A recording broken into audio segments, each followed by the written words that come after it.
Imagine selling a trust property for $1.5 million. Everyone is relieved. The sale closes, the beneficiaries receive their distributions.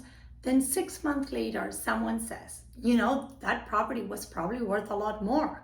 Suddenly, everyone has questions. Did we price it correctly? Did we leave money on the table? Could we have done something better? And perhaps, more importantly, who's responsible? Today, we're going to discuss one of the most important decisions a trustee will ever make when selling real estate: pricing. Because pricing isn't just about getting a home sold, it's about protecting the beneficiaries, protecting the trustee, and maximizing the value of one of the trust's most important assets. I'm Paula Aragone, CEO of Aragone & Associates. For more than 23 years, we've helped trustees, attorneys, fiduciaries, and families throughout Orange County and beyond navigate complex trust property sales. We maximize value and minimize stress. Strategy is what we do. Today, we're going to be talking about pricing. Well, most people think pricing is simply a real estate decision. Trustees quickly discover that pricing is also a fiduciary decision. Price too low and you may be leaving significant money on the table. Price too high and you can damage the property's momentum, increase carrying costs, delay distributions, and ultimately reduce the estate sales proceeds. The question isn't what price should we choose? The question is, how do we determine the price that best serves the trust and its beneficiaries? Let's dive in. One of the biggest fears trustees have is making a decision that later turns out to be wrong. And pricing often sits at the center of that fear, because once a property is sold, there's no do-overs. Trustees often ask, how do I know the pricing recommendation I'm receiving is accurate? How do I know we're not leaving money on the table? How do I know we're not overpricing and hurting the estate? Those are excellent questions. And the answer starts with understanding that pricing should never be based solely on an opinion. It should be based on data, market conditions, buyer behavior, and strategy. Because the first opinion is not always the best opinion. Let's start with underpricing. Many trustees assume pricing lower is the safer choice. After all, a lower price should sell faster, right? Not necessary. When a property is priced below its supportable market value, the estate may receive less than it otherwise could have. And that's where trustees need to be careful. A trustee's responsibility is not simply to sell the property, it's to make informed decisions that serve the trust and the beneficiaries. That means understanding the property's true market potential before making a pricing decision. The goal isn't to chase unrealistic numbers. The goal is to fully understand the available opportunities before making a decision on a strategy. Now, let's talk about the opposite problem: overpricing. This can be just as damaging. An overpriced property often sits on the market. Days on market increase, buyers become skeptical, price reductions begin, and what should have been an exciting new listing slowly becomes a stale listing. Meanwhile, property taxes continue, insurance continue, utilities continue, maintenance continue, and distributions to beneficiaries are delayed. One of the biggest mistakes trustees make is believing that they can always lower the price later. The reality is that those first few weeks on the market are often the most valuable. That's when the larger buyer audience is paying attention.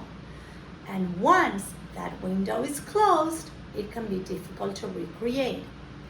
One phrase makes me nervous whenever I hear it. Let's just test the market. Trustees hear this all the time. Let's test the market at a higher number. Let's see what happens. Let's throw it out there and hope someone bites. The problem is that trust assets aren't experiments. trustees have a responsibility to make informed decisions. Testing the market without a well-supported strategy can be expensive because every decision has consequences. That is why pricing should be supported by market evidence, buyer demand, comparable sales, and a cleaner plan, not wishful thinking. Let me give you a real-world example.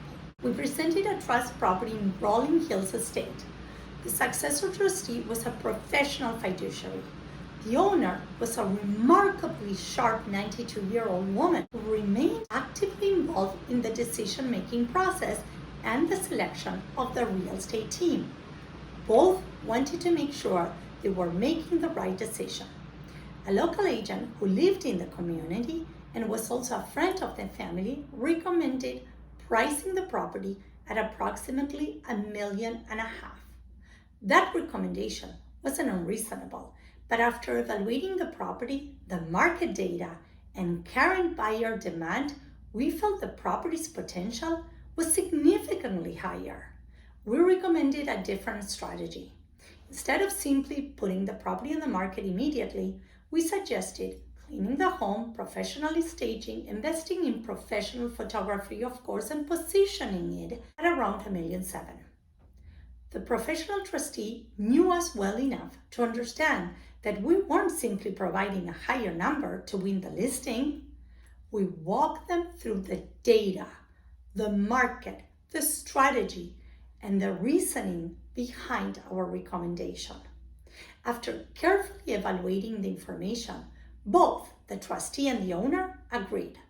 The property was clean, professional staged, photographed, and brought to market at $1.7 million. The response was immediate. We held 2 back-to-back open houses. More than 100 buyers came through the property. The home received multiple offers during the first week and ultimately sold for $1,865,000, more than $365,000 above the first original pricing recommendation. That's not just a real estate success story. That's a fiduciary success story because the trustee didn't simply accept the first opinion. The trustee evaluated alternatives, understood the reasoning, and made an informed decision. And that's exactly how trustees protect themselves while maximizing value for the beneficiaries. So, what should trustees be looking for when evaluating pricing recommendations? First, ask how the number was determined. Second, ask what assumptions support the recommendation. Third, ask what preparation strategy is being considered. 4, ask what buyer audience the strategy is designed to attract. And 5th, ask how the recommendation can be documented and defended if questions arise later, because the best pricing strategy isn't the one that sounds the highest. It's the one that can be supported, defended, and ultimately proven by the market. For the attorneys, fiduciaries, and professional trustees watching this episode, one of the most valuable things as a real estate advisor that we can provide is not just a pricing recommendation. It's the reasoning behind it. When trustees are evaluating significant assets, the process often matters as much as the outcome. The stronger the documentation behind a pricing strategy, the easier it becomes to demonstrate that the trustee acted prudently and thoughtfully. That's why we work closely with trustees, professional fiduciaries, accountants, and attorneys throughout the process, because pricing decisions should never exist in a vacuum. They should be part of the broader strategy designed to protect both the estate and the trustee. After the sale closed, the owner's son, who also happens to be a highly respected trust and probate attorney here in Orange County, sent me a note that has always stayed with me. He wrote, "I cannot thank you enough for how you handled the sale of my mother's home in Rolling Hills Estate. That was fantastic. She really liked working with you. To me, that's what success looks like. Not just a strong sales price, not just multiple offers, not just generating an additional $365,000 for the estate compared to the original recommendation, but knowing that the trustee felt confident in the process, the family felt supported, and most importantly, that owner felt respected throughout the entire transaction. Pricing is not about finding a buyer. Pricing is about creating competition. And the right pricing strategy does more than maximize value.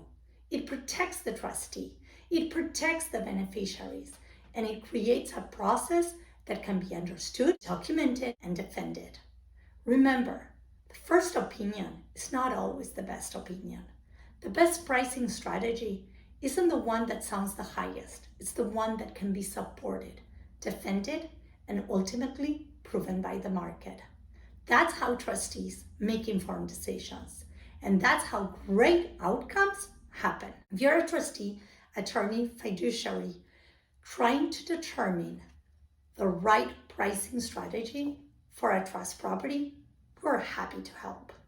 We offer confidential pricing strategy consultations designed specially for trust and estate properties, because every property is different, every market is different, and every trustee deserves the information needed to make confident decisions. I'm Paula Aragone with Aragone & Associates. For more than 23 years, we have helped hundreds of trustees, attorneys, fiduciaries, and families maximize value and minimize stress throughout the trust property sale process. If you found this episode helpful, please like, subscribe, and share it with someone navigating a trust property sale. And if you have questions that you'd like us to answer in the future episode, leave them in the comments below. Strategy is what we do. I'll see you in episode 7, where we'll discuss timelines, expectations, and how long trust property sales really take.